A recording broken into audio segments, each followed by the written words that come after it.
काय मागणी आहेत आपले प्रमुख? आज आम्ही जिल्हाधिकारी कार्यालयाच्या इथे जी हैदराबाद गॅजेट सरकारने लागू केले, जो GR लागू केला त्याची आम्ही आज होळी केलेली आहे धाराशिव इथे. कारण आम्ही सगळे ओबीसी समाज बांधव हे खूप असं नाराज झालेलो आहोत. बघा 15 बैठका झाल्या सरकारच्या आणि त्या प्रत्येक वेळेस ओबीसीच्या कुठल्याही नेत्यांना मंत्र्याला विचारलं सुद्धा नाही. कॅबिनेटमध्ये न विचारता हा तात्काळ GR का त्यांना काढावा लागला? काय कारण आहे याच्या मागे? हे घटनाबाह्य GR तुम्हाला काढावा लागला. ऑलरेडी सुप्रीम कोर्टाचं जजमेंट आहे 600 पानाचं, त्याच्यामध्ये मराठा समाज हा मागास नाही आणि मराठा कुणबी एक नाही असं किती वेळेस सुप्रीम कोर्टाने सांगितलेलं असताना, जयश्री पाटील यांची याचिका असताना आणि एवढं सगळं असताना सुद्धा तुम्ही घटनाबाह्य जाऊन जर GR काढलेला आहे आणि त्याचं कुणालाही सोबत न घेता तुम्ही अशी कमिटी नेमून जर हा तात्काळ GR जर काढला, झुंडेशाहीला घाबरून आणि मुंबईमध्ये जी संख्या आहे त्याला घाबरून बिंडोक जरांगेला तुम्ही त्यांना त्यांच्या सांगण्यावरून हा GR काढल्यामुळे आम्ही समस्त महाराष्ट्रातील ओबीसी भयभीत झालेलो आहोत. कारण आमचं आरक्षण गेलेलं आहे असं आम्हाला सगळ्यांना वाटतंय आणि आता सुप्रीम कोर्टामध्ये, हायकोर्टामध्ये आमचे सगळे जे वकील आहेत त्याच्याबद्दल आम्ही स्टडी करतोय आणि ती आम्ही याचिका दाखलच करणार आहे आणि त्याच्यावर लढा देणारच आहे. पण मी सगळ्या महाराष्ट्रातील ओबीसी समाजाला सांगू इच्छिते, गावगाड्यामधील सगळेजण तुम्ही तयार राहा. आपल्याला लवकरच मुंबईच्या दिशेने जायचंय. त्यांचं भगवं वादळ झालं, आता आपल्याला पिवळं वादळ लाखो नाही करोडच्या संख्येने दाखवायचंय.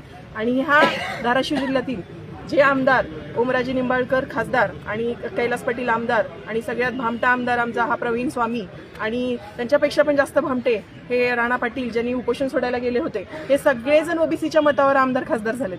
पण त्यांना ओबीसीचं काही देणे घेणे नाही. जरांगे पाटलाच्या होला हो म्हणून त्यांच्या स्टेजवर जाऊन त्याच्या पाया पडून आलेत. त्याच्यामुळे ह्या सगळ्यांचा आम्ही जाहीर निषेध केलेला आहे. आज इथून पुढे ओबीसीने ठरवलेलं आहे की येत्या स्थानिक स्वराज्य संस्थेमध्ये ह्या जो जरांगे पाटलाला समर्थन केलेलं आहे त्याला कुठेही मतदान करायचं नाही. कारण आमच्या ओबीसींवर 346 जाती आहेत, त्याच्यावर तुम्ही एवढा अन्याय केलाय आणि त्यांचं तुम्हाला काहीच वाटत नाही.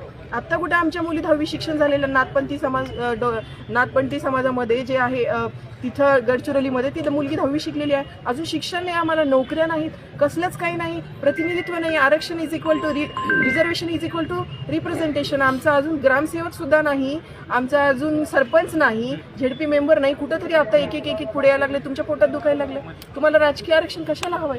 ह्याच्यासाठी आम्हाला मराठा आरक्षणाला विरोध करायचा नाही. तुम्हाला EWS आरक्षण दिलंय, तुम्हाला SCBC आरक्षण दिलंय, तुम्हाला शैक्षणिक आरक्षण दिलंय, तुम्हाला नोकऱ्यातलं आरक्षण दिलंय सरकारने दिलेलं असताना पण सरकारच्या मानगुटीवर बसून मुंबईला जाऊन झुंडशाहीच्या संख्येने तुम्ही हैदराबाद गॅजेट काढून घेतलंय.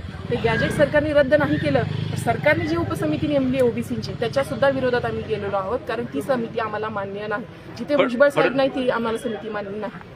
फडणवीसांनी ओबीसीचं आरक्षण रद्द होण्यासाठी जे नागपूर खंडपीठामध्ये प्रतिज्ञापत्र दिलं होतं त्या आधारे ते रद्द झाले.